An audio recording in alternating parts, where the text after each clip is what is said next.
Ste se kdaj sprehodili po kakšnem travniku, pogledali cvetlico in si mislili, le kako se ji reče? Verjetno da. No, ljudje to svojo radovednost že stoletja beležijo v herbarijih. Danes pa bomo videli, kako se ta starodavna praksa, ki je nekje med znanostjo in umetnostjo, sreča z moderno tehnologijo, s kodo. Poglejmo, kaj nas čaka na tej poti. Najprej bomo pogledali, kaj sploh je ta knjižnica rastlin. Potem si bomo pripravili raziskovalni komplet, šli čez celoten postopek, korak za korakom, se poigrali z imeni in na koncu bomo sprogramirali čisto svoj določevalni ključ. Sliši se dobro? Pa začnimo. V redu, gremo lepo po vrsti. Najprej osnove. Kaj za vraga je sploh herbarij? In kot bomo videli, je to res veliko več kot samo nek album s posušenimi rožami. Verjetno vsi poznamo tisti občutek. Stojimo na vrtu ali nekje na sprehodu, zagledamo neko zanimivo rastlino in si mislimo, kaj je pa zdaj tole? No, točno ta preprosta radovednost, to je iskra, ki je zanetila celotno tole našo današnjo pustolovščino. Poglejte tole. Končni izdelek je lahko prava mala umetnina. Najlažje si je herbarij predstavljati kot neko tiho knjižnico narave. Vsaka stran, vsaka posušena rastlina je kot knjiga zase. Pripoveduje zgodbo o nekem sončnem dnevu, o posebnem kraju in trenutku v času. Če pogledamo čisto formalno, je definicija preprosta. Sistematično urejena zbirka posušenih rastlin.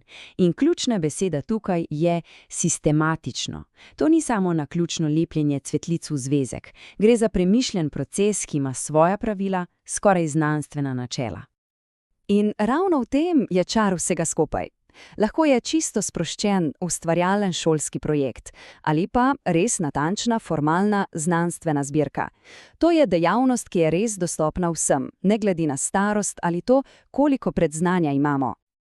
Dobro, zdaj vemo, kaj to je. Ampak kako se zadeve sploh lotiti? Kot vsaka dobra pustolovščina se tudi ta botanična misija začne s pripravo prave opreme. In najboljša novica? Zato ne potrebujemo nobene drage fancy opreme. Majhna lopatka, stara zobna ščetka za korenine, časopis, večino teh stvari imamo verjetno že nekje doma.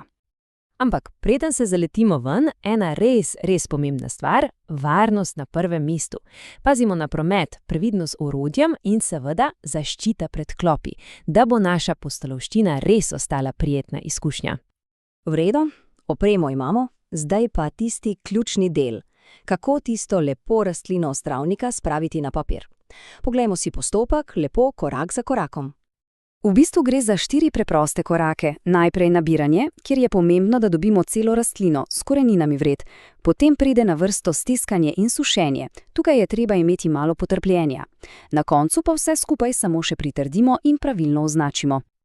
In zdaj en nasvet iz prve roke, ki je zlata vreden. Vsak dan je treba menjati časopisni papir. Zakaj? Da rastline ne splesnijo. Verjamite, s tem si boste prihranili ogromno slabe volje. Potrpežljivost pri sušenju je res ključna. In evo, takole izgleda končni izdelek. Lepo, kaj ne? Ampak rastlina sama je samo pol zgodbe. Brez tiste majhne nalepke v kotu, kjer so vsi podatki. Kje je bila nabrana, kdaj, bi bil tole samo lep okras. Ta nalepka pa ga spremeni v znanstveni dokument. Super, rastlina je na varnem, posušena in pritrnjena. Ampak, kaj sploh imamo v rokah? Kako je ime? No, zdaj pa se začne pravo detektivsko delo. Čas je za igro poimenovanja. Osnovno orodje vsakega detektiva botanika je določevalni ključ. Predstavljajte si ga kot na kakšen kviz ali vodnik v stilu izberi svojo pustolovščino. Z odgovarjanjem na vprašanja nas korak za korakom pripelje do pravilnega imena. Včasih je bilo to, precej zapleteno. Treba je bilo listati po debelih strokovnih knjigah. Danes imamo tehnologijo v žepu. Aplikacije so vizualne, preproste za uporabo in res odprejo svet botanike tudi tistim, ki o tem ne vedo čisto nič. Poglejmo si na primeru aplikacije, kaj je ta cvet. Res je neverjetno enostavno. Izberemo par osnovnih stvari. Barva cveta, kje smo ga našli, koliko cvetnih listov ima. In voilà, tu se pokaže vsa moč tehnologije. Aplikacija v sekundi preleti ogromno bazo podatkov in namesto stotin možnih rastlin ponudi samo nekaj najbolj verjetnih.